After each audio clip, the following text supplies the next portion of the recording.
Yo, what is up guys? So today we're going to be showcasing off a triple Quasar Dragon. This is using the new Master Rule 2020 plus of course the new ban list that we have access to in the TCG, allowing us to utilize that Pot of Avarice. And if you guys have played Supplant Synchro before, you know how amazing Reborn Tengo is with Pot of Avarice. That card is absolutely super OP. When you finally go through all of your Reborn Tengos, you go ahead and just reset the combo and you're going to be good to go ahead. But yeah guys, this is going to be a variant of a Quasar Synchro deck, and I think a lot of people really like to see Quasar Dragon, and it just kind of fell off the map in terms of it being good. In fact, back in the day, you could make one Quasar Dragon and your opponent would be like, wow, oh my gosh, I probably lost the game. But nowadays, we got to go all in. We got to be making triple Quasar Dragons. So if you guys really missed the Synchro days of Yu-Gi-Oh! Back when they were the prime, you'll drop a like on this video because I really miss making just Quasar Dragon and then that was game. But now, again, the game has definitely evolved, and because it has evolved, of course, we're going to be making use of some of the newer cards in the game. Obviously, the Highly Fabrics, aka the Crystron Needle Fiber. This allows Synchro decks to be a lot better. And on top of that, with the new ruling for Master Rule 2020, aka Master Rule 5, we're going to have access to be going for a lot more Synchro plays, and I think Synchros will probably see a little bit more play. I know right now it's all about the spirals, but anyways, now we're going to go ahead and see them go right into not only more draw power, but also there's the triple Quasar Dragon. Plus, we're able to draw a few extra cards. Maybe if you wanted to play some hand traps too. And I'll give you guys a deck profile in case you guys do want to go ahead and play this deck. You're going to have access to, of course, drawing into maybe other cards that you can stop more of your opponent's plays. But we're really looking at a triple negate. As long as you don't happen to get Winged Dragon of Raw Sphere moded, you should be pretty much good to go on majority of your duels. While 3 negates is pretty strong right now, there are a lot of decks that can just pump out a lot more negates, but they don't have the big monsters to go ahead and back it up, because sometimes all it takes is your opponent to go ahead and summon one Dinosaur Boy and then you just lose your entire board because that thing can run over everything, which is not going to be happening with Quasar because Quasar is 4,000.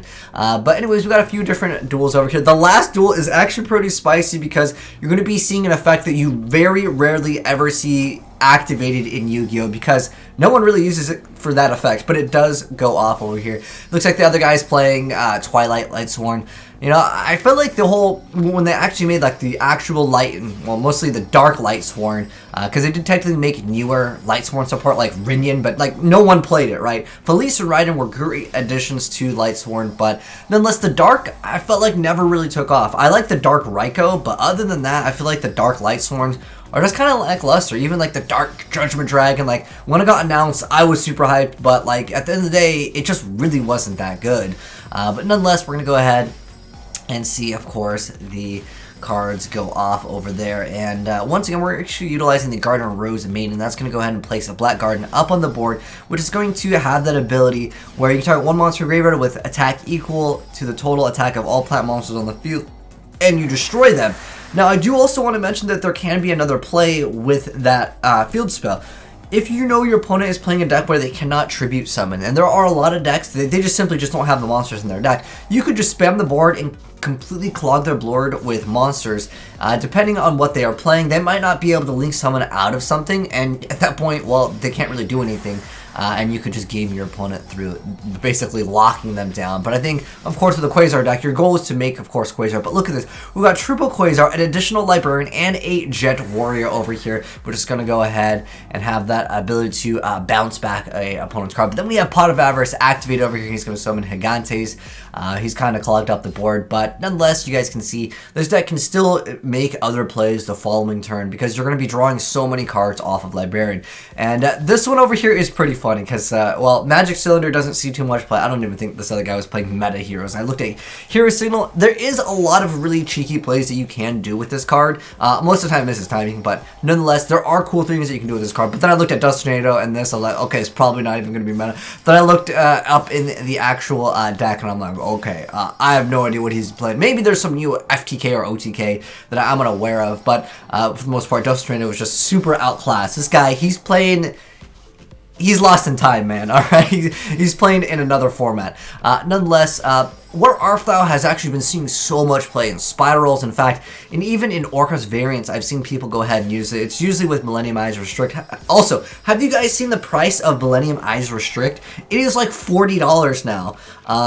That card it's really good though. Like, granted, I picked it up and I was upset honestly when I spent $30 on that card, but now I'm like, okay, maybe it's not that bad. Until that card gets a reprint, that card is just gonna keep on going up in price. It's one of those cards where, like, in a set, like, there's nothing in the set except for like a few cards, and no one really cares too much about the set because there's not really that many cards to go ahead and obtain. Same thing with some of like the Toon cards, Harpies. They're just like really overpriced, but nonetheless, we're gonna go ahead and see him go for a double Quasar, but he's going to go ahead and take a bunch of damage because, of course, we're Arfthau.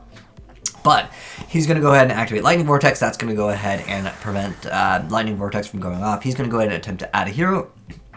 But a lot of times with heroes, if they've got a normal summon the Stratos, they're not really doing too much. And when you give your opponents the Rose tokens, they could potentially make it so they don't have access to cards where it's like no monster, what is it, Junk Forward, Photon Thrasher. But anyways, he's going to go ahead and attack with the Quasar. He's going to go ahead and chain Magic Cylinder, but there's an effect where Hat Tricker has where if anything would inflict damage to you, you can just go ahead and place a counter on it. So what's interesting with this build, and actually once we get to the deck profile, I'll go ahead and mention it, you can actually counter some of the cheese that can go on. So anyways, now that you guys have seen the gameplay, let's go ahead and hop right into the deck profile. And I'll explain some of the stuff because I know there might be some of you older classic players that might not have seen some of the newer cards, and I didn't really get a chance to explain them because things go very fast when you're going ahead and synchroning summoning several times. So anyways, with so many copies of Hat Tricker, I would say you're pretty safe on any burn variant, depending on if they're negating your effects or not, obviously. It is going to be a 43 card deck. Again, this is just for the Master Rule, but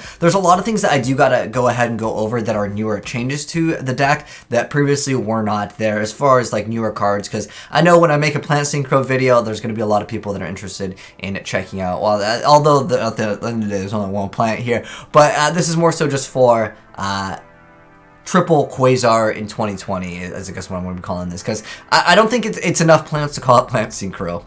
Anyways, so we have triple copies of Gigantes. This card just is able to be special summoned by banishing an earth monster from your graveyard, and if this card is destroyed by battling into the graveyard, you destroy all spells and traps on the field. So that can actually kind of be utilized to get rid of your opponent's back row as well. But pretty much it's just if you banish an earth, special summon it. It's a free, easy special summon. And then we have the Black and White Dragon, just one of each, just for that extra ability to go ahead and make that second or maybe third Librarian. Again, since you're able to draw so many cards, it really makes the deck so much more consistent over here. And then we have 3 copies of Reborn Tengu. This is a really excellent card, obviously, for any Synchro deck. Because of the new Master Rule, you're not really locked to going for that Link monster, then going and making the play after. You can just go straight. I mean, literally, Global Tengu is double Librarian just on its own, which is excellent. And then we have 3 copies of the Hat Tricker. Now, like I said, it does have that anti-burn effect, but it's pretty much just used for if there's 2 more monsters on the field, just special summon it. And then we have TG Gear Zombie. This lets you target a TG monster you control and special summon this card from your hand, and it loses 1,000 attack. What this is utilized for is just because you're going to have Librarian up on the board, and you can go ahead and just... It's just another card that lets you go easy access into Formula Synchron. And then we have our Jet Synchron. We have the Glow Up Bulb. That's obviously going to be really good in the deck as well. Then we have the Synchron Resonator. So if a Synchron monster on the field, you just special summon. Again, most of the cards are just free special summon fodder. And then Jester Confit is a really great addition to a lot of decks that are utilizing Where Arfthau. I do also want to mention, because Instant Fusion is in here, you pretty much need most of the things in your extra deck, but you can maybe get away without playing one card. I would say you can drop maybe one of these and you'll be good to go, but you definitely actually do need this for a part of the combo. One thing I do want to mention, in case you know that your opponent happens to have a hand trap, one excellent card that is the Eyes Restrict. Heck, I even mentioned in my video, this card is just going up and up in price, and the reason why is because of the new ruling. Now, this is mostly important for the new Master Rule 2020, where any deck that doesn't want to go ahead and play, you know, anti-hand traps like Called by the Grave, the Designator, any of those cards. Millennium Eyes Restricts is an excellent card because not only does it let you just block everything before going for your really important combo, but then in addition to that, you can go ahead and just go straight from this into a Link Haribo and then go completely off. Obviously, in this variant, it's actually pretty good because it's also another level 1 monster, so you can definitely still make great use of it, although most of the time, it's go for Thesis to go right into Needle Fiber with, of course, your Instant Fusion, but it is another option, and I do want to go ahead and mention it because it's pretty important for a lot of different decks that I've been playing, utilizing a lot of like the Dragon of Red Eyes, basically. You can basically go for Dragon of Red Eyes a lot more safe, that way you don't have to risk anything, and this card is just excellent for that. Anyways, next up, though, we were at Jester Confit, just another free special summon, then Red Nova over here, just another free special summon. And then we have the 10 Yi. So if you control no effect monster, you can special summon this card from your hand. And if you control a face-up non-effect monster, you can banish it for another effect. But it's just a free special summon that's a level 1 and it's a tuner. And you just have to control no effect monsters. If you draw it later down the line, don't worry. That means you probably already had a play. And at that point, maybe you drew into it via another effect. And it doesn't really matter because you've already kind of went through a play. If you draw multiples of these, might not be the best, but it's okay. 3 copies of Instant Fusion, 1 copy of 1-for-1. I really wish we had that OCG list where we had 2. This card is actually so big. If it actually gets changed, because we don't technically have the new Master Rule yet, but 1-for-1, if it goes to multiple, because there's a lot of archetypes that are all about level 1s, and I think that's why they changed in the OCG. So maybe when we get the new Master Rule 2020 in effect for the TCG, this could actually be easily something that's changed. And then we've also got the Monster Reborn, which is just another bring back card. And then we have 3 copies of Where Art Thou, a really excellent card. Lets you just go ahead and search out whatever key card that you need. And then we've got Pot of Avarice with Tengu. This card is absolutely insane. And then we have a Foolish Burial, we got Reborn, and we got the World Legacy Succession. 3 copies of course, your Tenki. That lets you add a level 4 lower Beast Warrior. I'm talking about this. This card is just too important in the deck. And then 3 DDR because you're going to be banishing stuff with, of course, your Gigantes.